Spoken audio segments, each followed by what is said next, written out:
everyone. Awesome. Thank you. So my name is Natasha Burford, and I'm the Executive Director for an initiative called Educational Attainment West.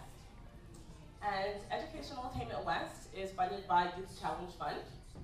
It started in 2009, and who we are basically is we are one of the 17 legacy initiatives from the YCF, and we were mandated basically in the West End specifically. So we do have our counterpart in the East End, and I saw Tony Burton earlier, who sits on the there you are, Tony. Okay, so they actually are in the East End. They're called Youth Leaps.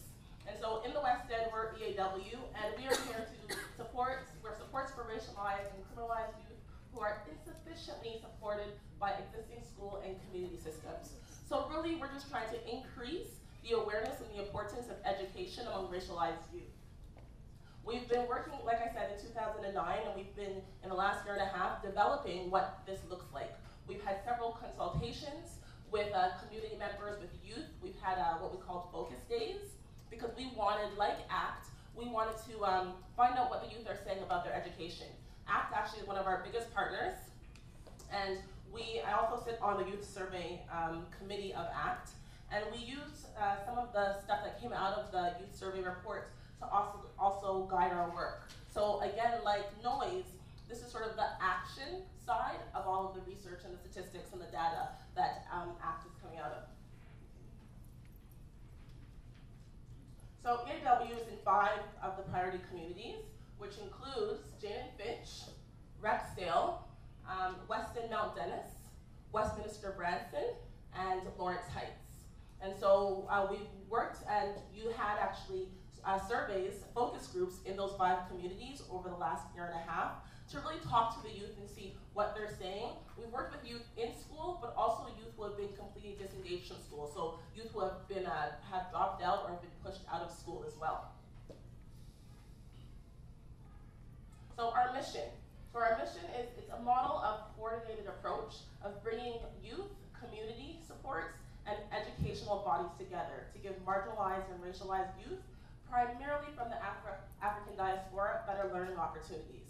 So we have met with TDSB, we've met with both Chris Spence and Jim Spiropoulos, but we also actually met with some people from the Catholic District School Board as well.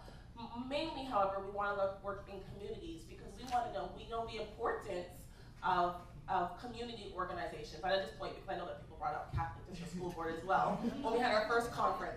But mainly we really want to focus on community organizations because we understand the importance of the role that community plays in education for many of these young people. So when we first started out, we actually, and my colleague Carrie's going to talk about our program, but when we first started out, we really wanted to understand the community and the role that they play in really helping young people to gain their education in different ways and understanding education differently in just the regular school system and how young people can actually attain these credits. So our vision is engaging racialized and marginalized youth to regain hope for the future through learning and equitable opportunities in their communities. So when we started in 2009, after about a year and a half being at the table, we actually have a board, and about 7 people sit on our board. So we have Toronto Public Library and Gail McFadden here. We also have Marilyn, who's also in the room. So we have several different community members around our table, including TDSB. And what we did is after talking and researching and having focus groups, we decided that we wanted to create a context for the work that we're setting out to do. And that context, what we decided to do was do a pilot project. Our pilot project is called Get At It, and I'm going to ask Carrie Collins, our community liaison, to come up and speak about our project.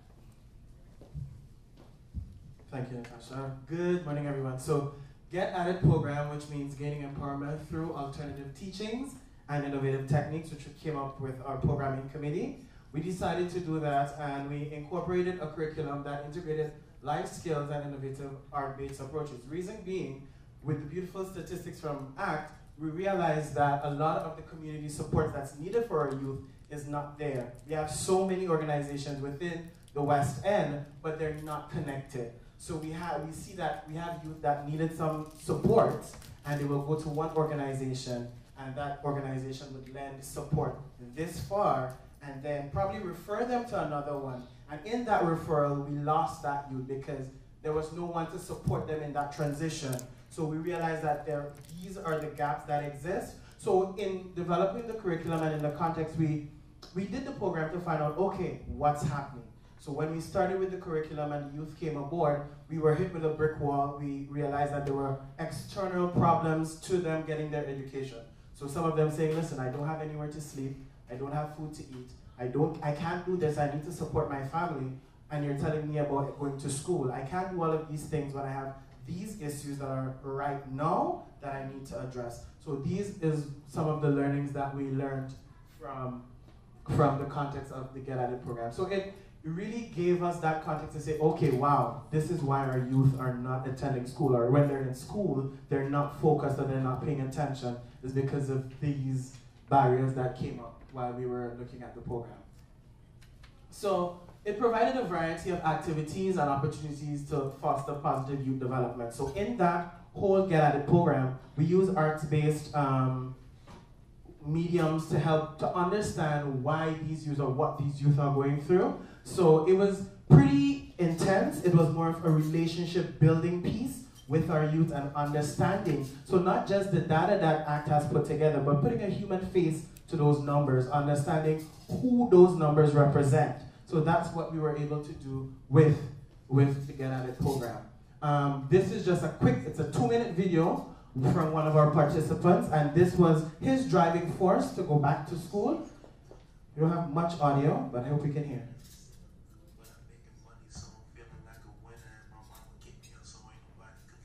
Hope you can hear.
So this was one of our pieces, and actually from this we were able to connect Chris with YPF, which is Young Potential Fathers. He's only 20, and he's able to go to Young Potential Fathers, or they come to us and they were able to counsel Chris and work with him. So we know that he is getting that support as a young dad to continue on in his education.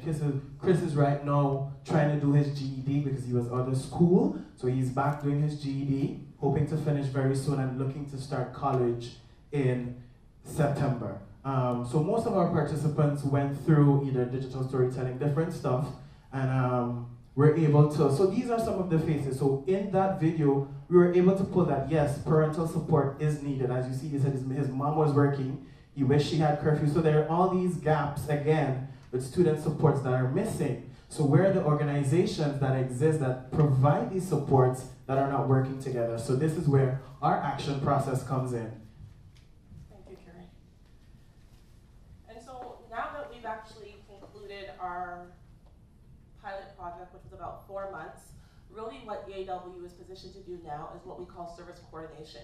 And so we're working with several organizations in both the Jane and Finch community and Weston Mount Dennis, pulling community organizations together to create a network of supports for these young people. Currently at our Jane and Finch table, we have JBS, we have Peach, we have Teach to Learn, Ontario Works, SBL, City of Toronto, and the Maria Ajameri office.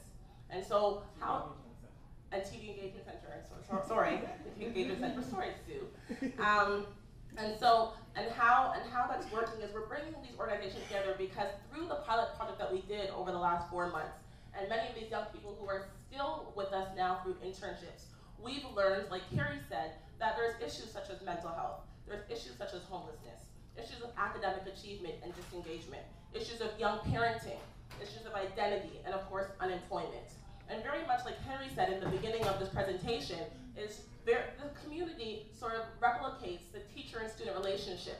And so how we also say in sort of the school context that the one-size-fits-all approach does not work.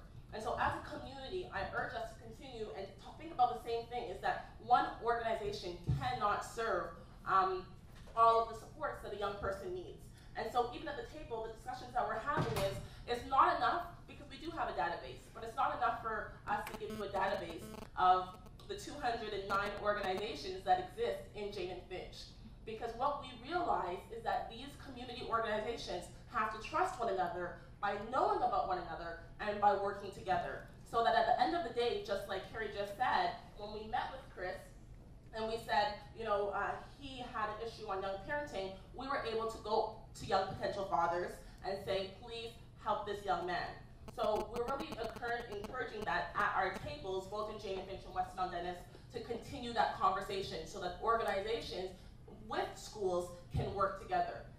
So there are existing gap services for you who are disengaged from school to get back on track. That includes vocational gaps. It includes, which is what I just mentioned, the awareness of services. A lot of young people don't know where to go. So how do we continue to increase that knowledge?